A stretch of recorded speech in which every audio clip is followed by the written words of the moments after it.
당신은 지금 이상하게 지쳐 있습니다. 분명히 어젯밤 충분히 잤는데 아침에 눈을 뜨면 온몸이 천근만근이죠. 이유 없이 짜증이 나고 사소한 일에도 감정이 폭발합니다. 예전에는 아무렇지 않던 일들이 요즘은 견디기 힘들게 느껴집니다.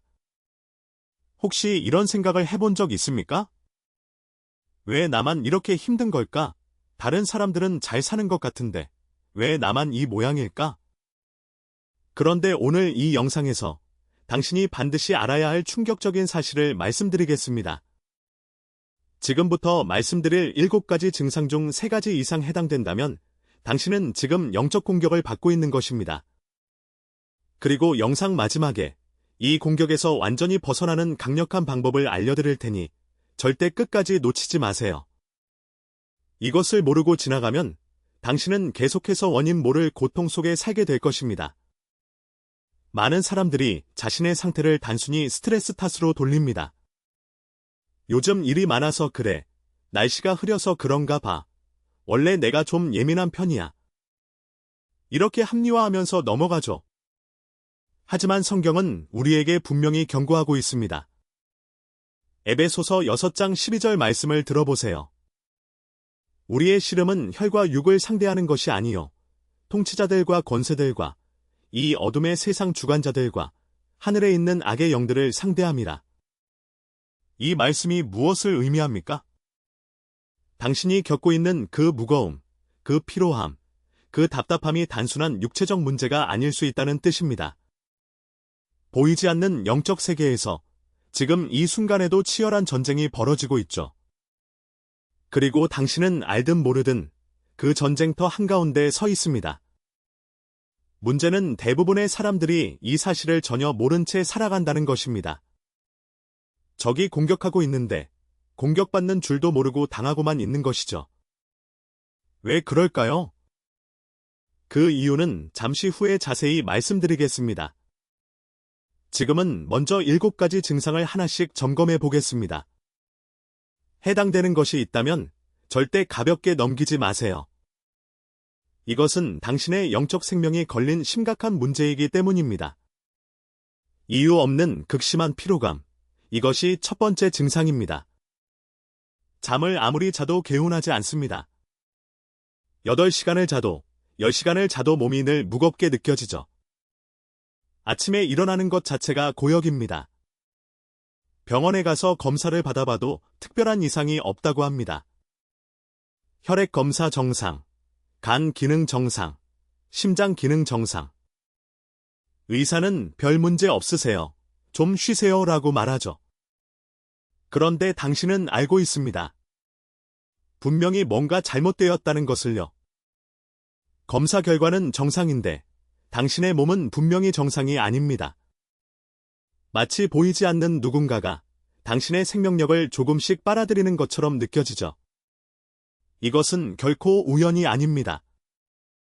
사탄은 당신을 한 번에 쓰러뜨리지 않습니다. 그렇게 하면 당신이 눈치채고 대항할 것을 알기 때문이죠. 대신 천천히, 아주 천천히 당신이 인식하지 못하게 기력을 고갈시킵니다. 매일 조금씩 에너지를 빼앗아 가는 것이죠. 어느 날 문득 정신을 차려보면 이미 싸울 힘조차 남아있지 않게 됩니다. 그때는 이미 늦은 것이죠. 그래서 이 증상을 절대 무시해서는 안 됩니다.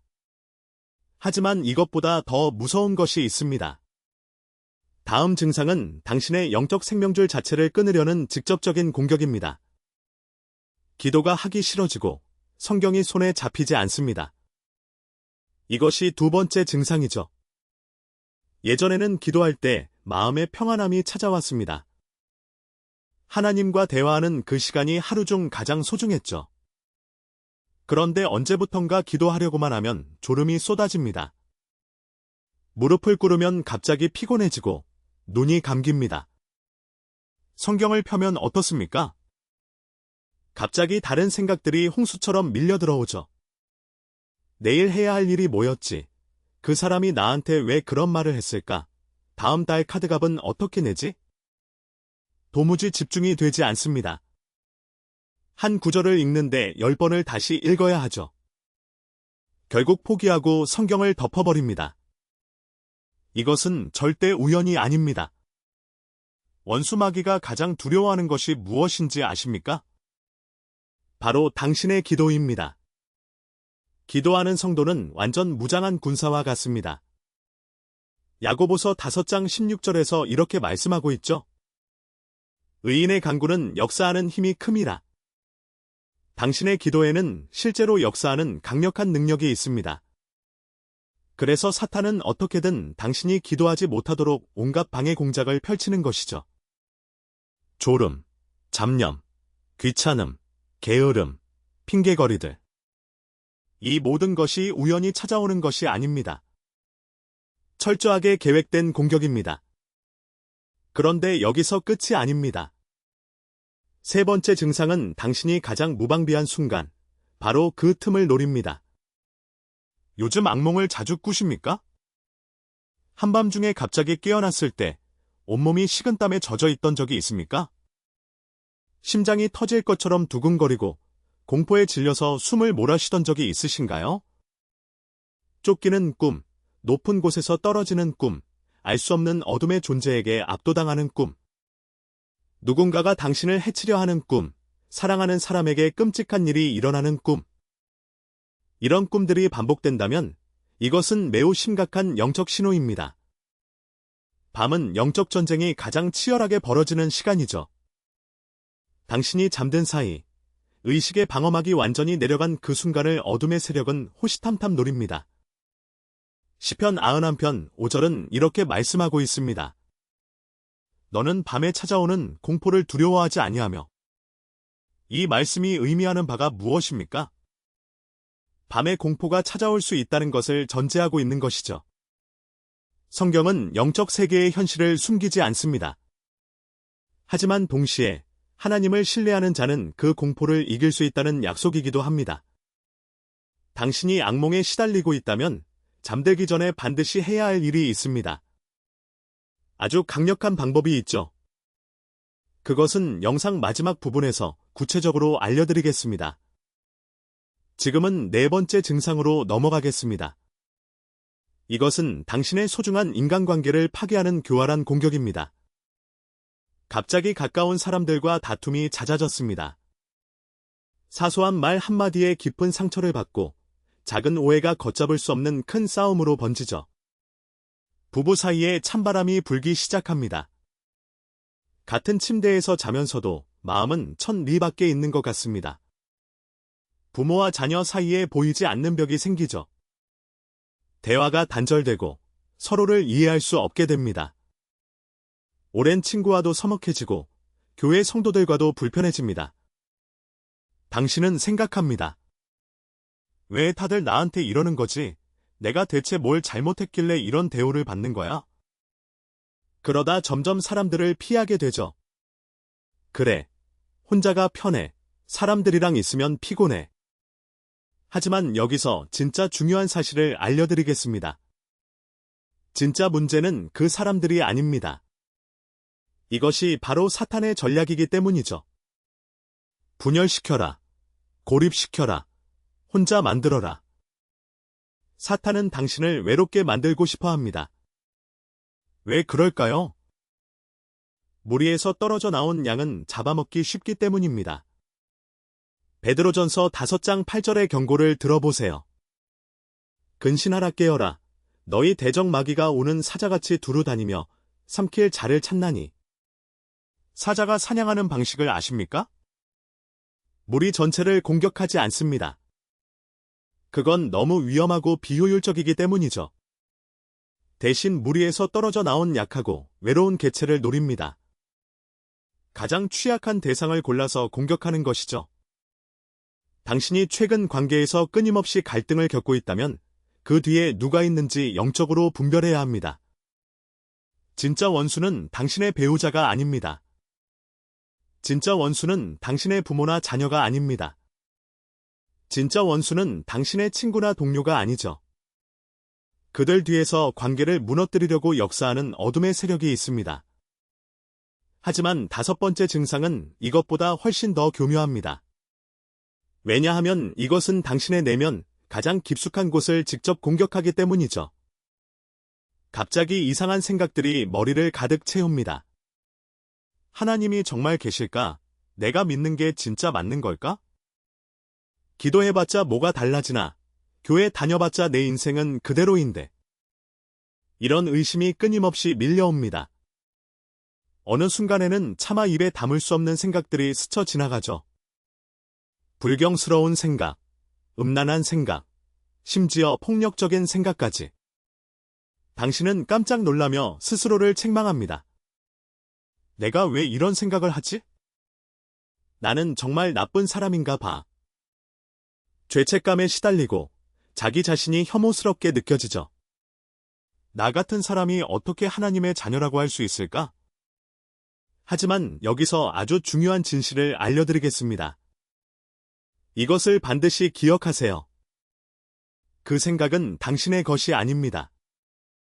원수가 당신의 마음에 의도적으로 던져 넣은 불화살이죠. 에베소서 6장 16절 말씀입니다. 믿음의 방패를 가지고 악한 자의 모든 불화살을 소멸하라. 불화살은 어디서 옵니까? 밖에서 날아오는 것입니다. 당신 안에서 자연스럽게 솟아난 것이 아니라 밖에서 당신을 향해 쏘아진 공격이죠. 그러니 그 생각 때문에 자책하지 마세요. 자책하는 순간 원수의 전략에 말려드는 것입니다. 대신 그 생각이 올 때마다 예수님의 이름으로 단호하게 거부하고 물리치면 됩니다. 구체적인 방법은 마지막에 알려드리겠습니다. 이제 6번째 증상으로 넘어가겠습니다. 이것은 당신의 현실 생활 자체를 무너뜨리는 공격입니다. 돈이 들어오는 족족 어디론가 빠져나갑니다. 월급이 들어오면 순식간에 사라지죠. 예상치 못한 지출이 연속으로 터집니다. 갑자기 차가 고장납니다. 수리비로 큰돈이 나가죠. 그러고 나면 이번에는 집에 문제가 생깁니다. 보일러가 고장나고 누수가 발생합니다. 병원비가 나가고 경조사가 겹칩니다. 급하게 돈 쓸 일이 끊임없이 생기죠. 아무리 열심히 일해도 경제적으로 나아지지 않습니다. 마치 밑 빠진 독에 물 붓기처럼 모든 노력이 허사가 되는 느낌이죠. 저축은커녕 빚만 늘어갑니다. 나는 왜 이렇게 돈이 안 모일까? 나는 왜 맨날 이 모양일까? 혹시 이런 상황이 계속되고 있지 않습니까? 이건 역시 단순한 우연이 아닐 수 있습니다. 말라기 3장 11절에서 하나님은 이렇게 약속하셨습니다. 내가 너희를 위하여 메뚜기를 금하여 너희 토지 소산을 멸하지 않게 하리라. 메뚜기가 무엇입니까? 한순간에 모든 것을 갉아먹는 파괴자를 상징하죠. 영적으로 보호받지 못할 때 당신의 재정도 공격받을 수 있습니다.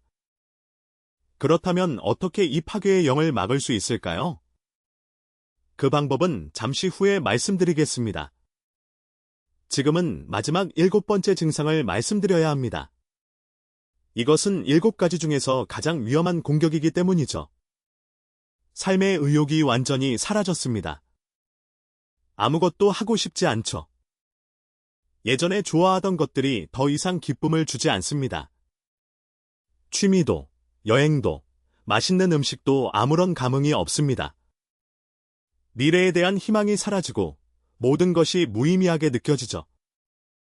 아침에 눈을 떠도 일어날 이유를 찾지 못합니다. 오늘 하루도 그저 버티는 거지. 어차피 뭘 해도 달라지는 건 없어. 심한 경우 삶을 포기하고 싶은 생각까지 스쳐 지나갑니다. 없어져 버리고 싶다. 모든 게 끝났으면 좋겠다. 이런 생각이 들었다면 이것은 절대 무시해서는 안 되는 심각한 영적 공격입니다. 요한복음 10장 10절에서 예수님은 분명히 말씀하셨습니다. 도둑이 오는 것은 도둑질하고 죽이고 멸망시키려는 것뿐이요. 나는 양으로 생명을 얻게 하고 더 풍성히 얻게 하려고 왔노라. 사탄의 궁극적 목표가 무엇입니까? 도둑질하고 죽이고 멸망시키는 것입니다. 삶의 의욕을 완전히 빼앗는 것은 그 과정의 핵심적인 일부이죠. 당신이 살고 싶은 마음을 잃어버리면 사탄은 이미 절반 이상 성공한 것입니다. 하지만 예수님은 정반대의 목적을 가지고 이 땅에 오셨습니다. 당신에게 생명을, 그것도 풍성한 생명을 주시기 위해서죠. 지금 당신이 삶의 의미를 잃어버렸다고 느낀다면 이것은 분명히 원수의 공격입니다. 하지만 절망하지 마세요. 희망이 있습니다. 이 공격에서 완전히 벗어나는 방법이 있기 때문이죠. 지금까지 7가지 증상을 모두 말씀드렸습니다. 이제 솔직하게 자신을 점검해 보세요. 당신은 몇 가지에 해당됩니까? 한두 가지라면 지금부터 경계를 늦추지 말아야 합니다. 3가지 이상이라면 즉시 영적 무장이 필요하죠. 5가지 이상이라면 이것은 긴급한 상황입니다. 하나님께서 바로 오늘 이 영상을 통해 당신에게 경고하고 계신 것이죠. 이제 처음에 약속드린 대로 이 공격에서 벗어나는 강력한 방법을 알려드리겠습니다. 끝까지 집중해서 들어주세요. 이것이 당신의 인생을 바꿀 수 있습니다. 기도의 자리로 돌아가세요. 이것이 가장 중요한 첫 번째입니다. 기도하기 싫은 마음이 들수록 더욱 기도해야 합니다. 기도하기 힘들다면 아주 짧게 시작하세요. 주님, 저를 도와주세요. 기도할 힘을 주세요. 이 한 문장이면 충분합니다. 완벽한 기도를 하려고 부담 갖지 마세요. 하나님은 당신의 연약함을 아십니다. 그분은 당신이 완벽하기를 원하시는 것이 아니죠. 그저 당신이 돌아오기를 그 자리에서 기다리고 계십니다. 누가복음 15장의 탕자의 아버지를 기억하세요. 아버지는 멀리서 아들이 돌아오는 것을 보고 달려가 목을 안고 입을 맞추었습니다. 하나님도 똑같이 당신을 맞이하실 것입니다. 말씀을 소리내어 읽으세요. 눈으로만 읽지 말고 입으로 직접 선포하세요. 어둠의 세력은 하나님의 말씀을 두려워합니다. 예수님께서 광야에서 40일간 시험 받으실 때 어떻게 대응하셨습니까?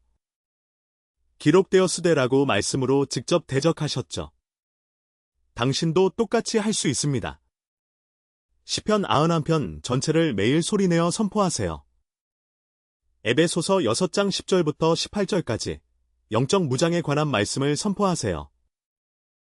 야고보서 4장 7절을 큰 소리로 외치세요. 마귀를 대적하라.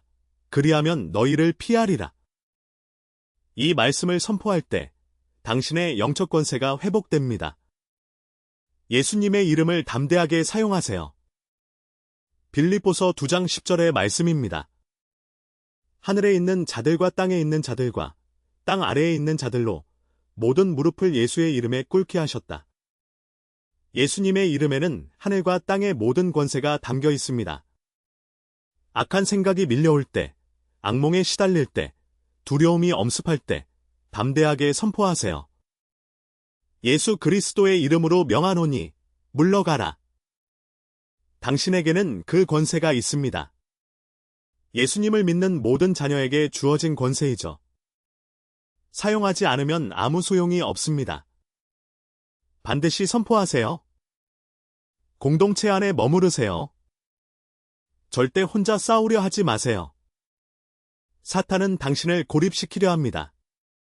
그것이 그의 핵심 전략이기 때문이죠. 신뢰할 수 있는 성도들에게 당신의 상황을 솔직하게 나누세요. 함께 기도해 달라고 요청하세요. 부끄러워할 필요 없습니다. 우리 모두 연약한 존재이기 때문이죠. 전도서 4장 12절 말씀입니다. 한 사람이면 패하겠거니와 두 사람이면 맞설 수 있나니 세 겹줄은 쉽게 끊어지지 아니하느니라. 함께할 때 우리는 훨씬 더 강해집니다. 마지막으로 지금 당장 하나님께 돌아가세요. 당신이 지금 어떤 상태에 있든 얼마나 멀리 떨어져 있다고 느끼든 상관없습니다. 그분은 지금도 당신을 기다리고 계십니다. 이사야 41장 10절. 이 약속을 당신의 것으로 받으세요. 두려워하지 말라. 내가 너와 함께함이라. 놀라지 말라. 나는 내 하나님이 됨이라. 내가 너를 굳세게 하리라. 참으로 너를 도와주리라. 나의 의로운 오른손으로 너를 붙들리라. 이 약속은 수천 년 전에 기록되었지만 지금 이 순간 당신을 위한 것입니다. 오늘 이 영상을 보게 된 것은 결코 우연이 아닙니다. 하나님께서 당신을 깨우시기 위해 바로 이 자리로 인도하신 것이죠. 지금 바로 두 손을 모으세요. 어디에 있든 상관없습니다. 그리고 저와 함께 이렇게 기도하세요. 주님, 제가 영적 전쟁 가운데 있음을 깨닫습니다. 저를 공격하는 모든 어둠의 세력을 예수님의 이름으로 물리칩니다. 주님, 저를 보호하시고 지켜주세요. 제 삶의 주인이 되어주세요. 예수님의 이름으로 기도합니다. 아멘. 이 기도를 드린 당신에게 하나님의 강력한 보호하심이 임할 것입니다. 오늘부터 당신은 더 이상 희생자가 아닙니다. 당신은 예수 그리스도 안에서 이미 승리한 승리자입니다.